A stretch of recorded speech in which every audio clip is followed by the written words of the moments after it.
Thank you. Thank you. Thank you very much. Welcome, welcome.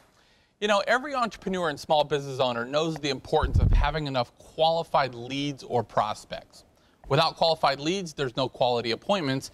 Without quality appointments, you can't have presentations that allows you to build value in your product or service. And without that, no sales, no revenue. In a world today where cold calling is dead, it's up to each and every one of us to figure out how to generate more business for ourselves and stop blaming the economy. Today on the show, we're going to be talking to marketing expert, founder and CEO of eSyncs, Drew Franzo is on the show. Pick up some tips from him. We're also going to be talking to entrepreneur real estate guru, Amy Norris is back with us. She'll be talking to us about what's going on in the real estate market, and then my dear friend Margot Bush is going to be back co-hosting. Margot Bush. We have an amazing show. Don't go anywhere. We'll be right back. Stick with us. Thank you. Our next guest is actually a marketing guru, internet specialist. He's going to tell us, since the world is changing so much when it comes to leads and particularly sales, how we can actually get more capture and actually generate more revenue. Please welcome Drew Franzo, everybody.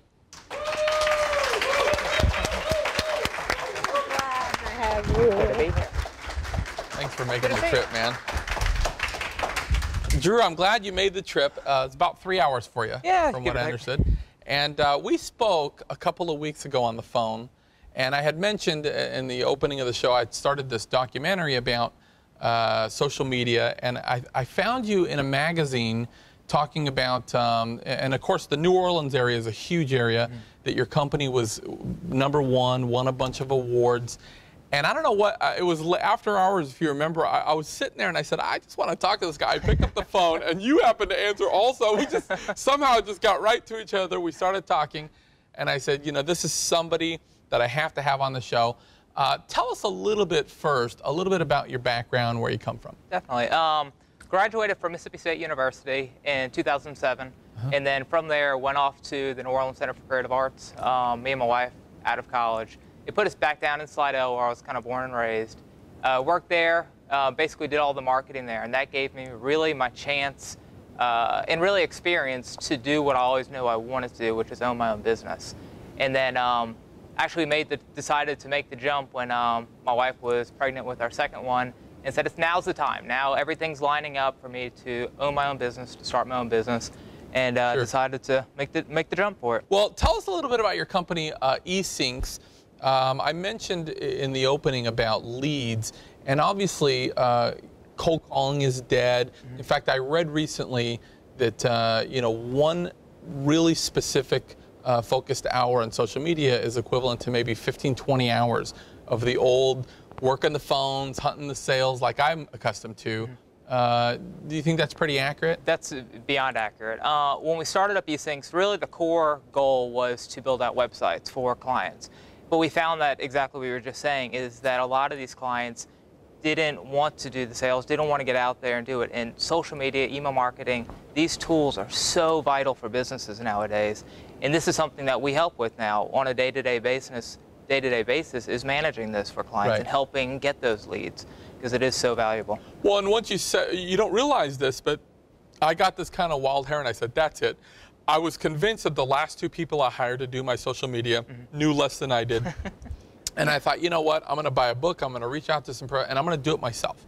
And I set up all my social media accounts, Facebook, Twitter, LinkedIn, all of that. And then I realized I had a big problem on my hands. Now what? Now what? Because you have to keep up with it. And without a very specific plan or having professionals involved, it seemed like the more social media I did, the more I had to do. And it was very easily where I found myself spending 3-4 hours a day, 5 hours a day saying, this is taking over my life and I'm not a professional. I need to focus on what I am a professional at and leave this to somebody else. Yeah, that's exactly it. Is to do it right, to do social media right, to do these different social platforms, it takes a lot of time. You really need to invest time into to do it right, and a lot of people just don't have that time. They have their own business to run, and running the day-to-day operations, they don't have the time to do the marketing and do the marketing right through all these new channels, which takes time just to learn. Yeah, and I know that for a lot of people say when it comes to social media or when it comes to anything, content is king.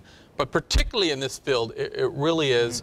What does that really mean for you in your field? Content is king. The biggest thing is just putting out good information to your customers, to your clients, and putting out information that they want to see. Don't be in their face, sales pitch after sales pitch on all these different platforms. Put out a good message, put out informative, educational bits, and this will get people to you, no matter what the platform is, whatever's next after Facebook, or whatever it is. Put out good content, and they'll want to get involved with you.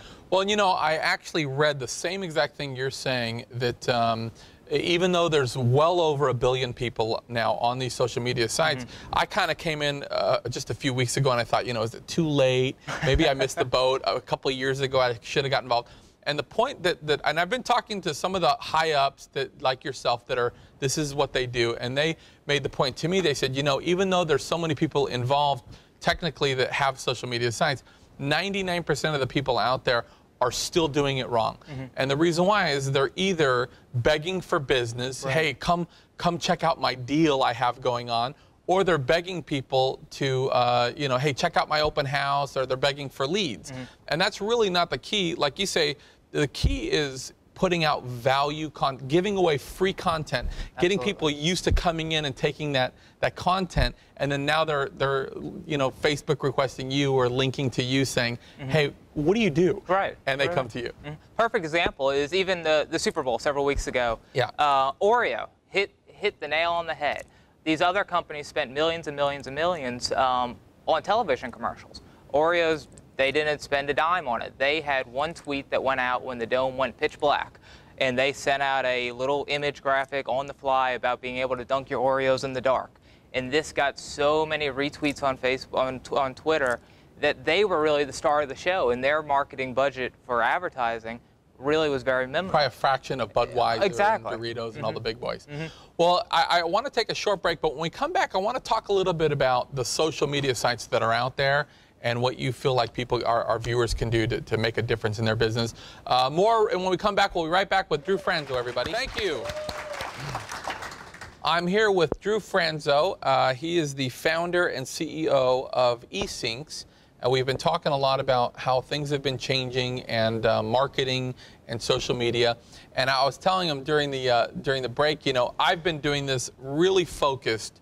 I set up a Facebook account probably 4 years ago, and it would be 6 months between updates. So I can't really say I've done any social media. But I've really been focused for the last month. And I'm already getting people coming to me like I'm some kind of professional saying, can you set this up for me, or how does this work? And I'm like, I don't hardly even know what I'm doing. But although everybody really claims to be doing social media, what that really means is they might have an account set up, but they're not using it effectively. And do you see a lot with your clients like this? We do. We talk to clients every day about just this. Is maybe they have a Facebook page already set up that it's now dead, or they have one, they had a bad customer experience or something, that posted a comment and it's been sitting on their page for the last 3 months. And this is something that a business, that they set up a page, set up these different profiles, they really need to monitor to make sure things on there are what they want to be seen by everyone else out there. So if we have, and let's talk a little bit about these sites, because you hear so much about Facebook. Do you feel like, and I don't want to sway you anyway, but do you feel like Facebook's the best social media out there for entrepreneurs, or do you think there's something better? Facebook, above all the others, has the mass of the people there. So if a business can only has the time to do one platform, I would highly recommend going the Facebook route. Other than that, it's either Twitter or LinkedIn, depending on who your business is, who your potential customers, clients are. You might want to steer one way or the other with Twitter or LinkedIn, but Facebook is definitely the one to. Well, I got to say, I uploaded and I'd love your take on this. I uploaded a free app called Hootsuite, and it's made it a lot easier because, you know, I'll go on to send a message, I'll type out a little message, and then I'll click. I have 2 Facebook accounts, a LinkedIn, and I think 1 or 2 Twitter accounts. Probably not good. But I just click on all of them, and it sends it to everything, and I don't have to work so hard and getting on each and every social media site. But so we have, of course, Facebook, Twitter, LinkedIn, and then there's a new thing out there called, is it Pinterest? Yeah, Pinterest is out there, Google+.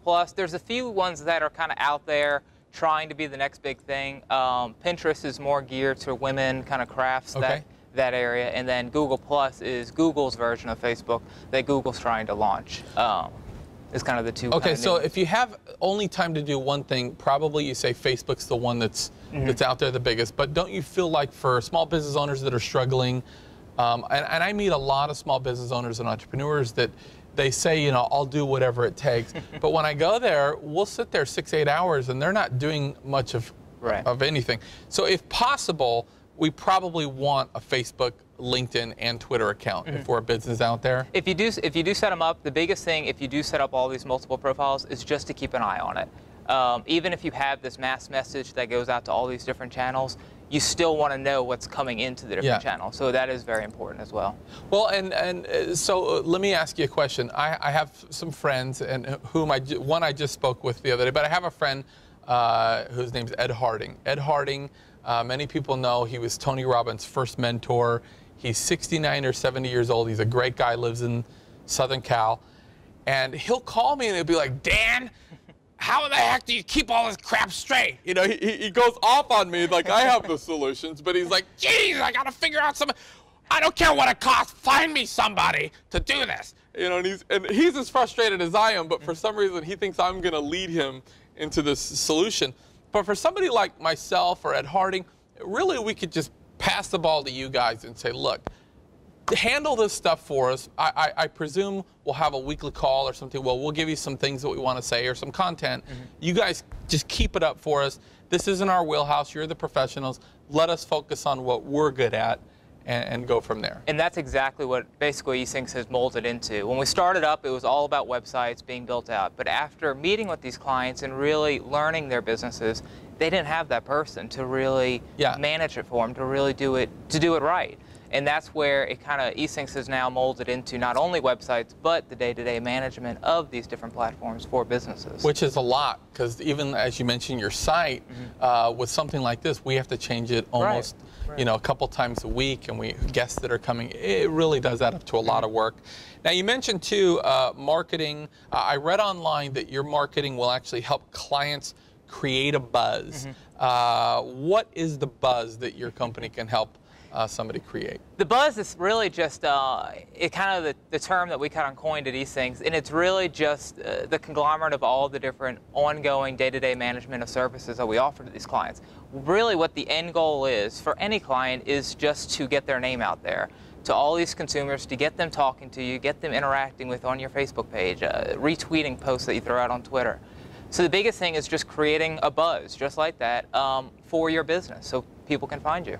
Well, and you mentioned a little bit backstage about diversifying a little bit, and I thought of that, and that really made a lot of sense to me, because what if, you know, something like Facebook went out of business? You know, I have 1 million followers on Facebook, and something like that, one of the social media sites, as we know, even the biggest of companies can have individuals within the company that just take it down. And what happens then if all of our followers were on one of those social media sites? So we want to kind of spread out, and I think of it almost like financial advisor, where you're kind of spread out your portfolio amongst several things, and you have more of a plan going in. And also for clients out there that are new, I know that you'll not only keep up with these things, but do you get into at all, like even press releases or anything like that, or is it just? That is something new that our business has gotten into, because that's where a few clients we've spoke with really need that service. They don't, again, have that person in-house. So that is something that definitely we're kind of moving into, because it all ties together so nicely. Yeah, it does. So you're kind of a one-stop shop. Call eSyncs, they're going to take care of it. That's what we do. What I like about what you guys are doing, so many entrepreneurs come to me and they feel like they need a lot of capital to get started. They're saying, you know, and that was a field that I was in. They say, I need $5 million. In the last 2 weeks, I've probably been hit up for $15 million of just 3 different people. That's what they need to get started. And I know from experience that some of the greatest companies out there were started with just little more than sweat equity. What was the situation like getting started? Did you have a big disbursement of capital come in to help you guys get off the ground, or was it more of the grind getting started like everybody else? It was just out the gate running. I wanted to keep overhead as low as possible starting out, as I really think any small business just starting up should do. So we had a back bedroom at my house, started up there, bought a computer with all the softwares and different programs on it that I needed, and basically worked out of my back room for the first about a year. And then it came the time to where we needed that conference room, that professional look for meeting with some of the higher end clients. So that's when it made sense to move into a real office space. But and now that's grown into a larger staff, and you're pretty full swing now. But but you started out virtually bare bones and grew it into a very profitable company. Good job. I know you guys have won numerous awards, probably too many to mention, but I know one of your big things is now giving back to the community, and which I really appreciate that. Tell us a little bit about, is it Train of Hope? That was an amazing program. Being from just outside New Orleans, I mean, we all know what Katrina did to the area.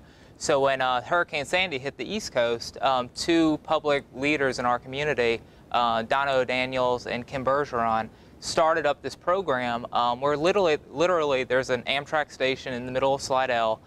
They loaded up a train full of supplies, full of all this food, everything, and shipped it up to New York for these clients. Awesome. But they called up literally the morning before they had to start getting things prepped and said, Drew, we really need a website to get the word out there, to get registrations going. So within a matter of 12 hours, we had the site up and running for them. Wow. They were featured all over the news. So it was an amazing success story and an awesome, awesome event. Well, good for you guys. You guys are definitely doing it right. And I'm telling you from experience, just what I've learned over the last month, if you're not really involved with social media, an hour a day is equivalent to an easy 15, 20 hours a week of the old hunting sales type thing. Drew, how can people find you and your company? You can find us two areas on our website, www.esyncs.com, or on Facebook, facebook.com/esyncs. Esyncs.com, or check them out on Facebook. Again, Drew, such a pleasure having you on. Come back, would you? Definitely. Guys, that's our show. We appreciate you tuning in. Don't forget to get involved, as Drew does, with your local community, and be forgiving of others. Good night, everybody.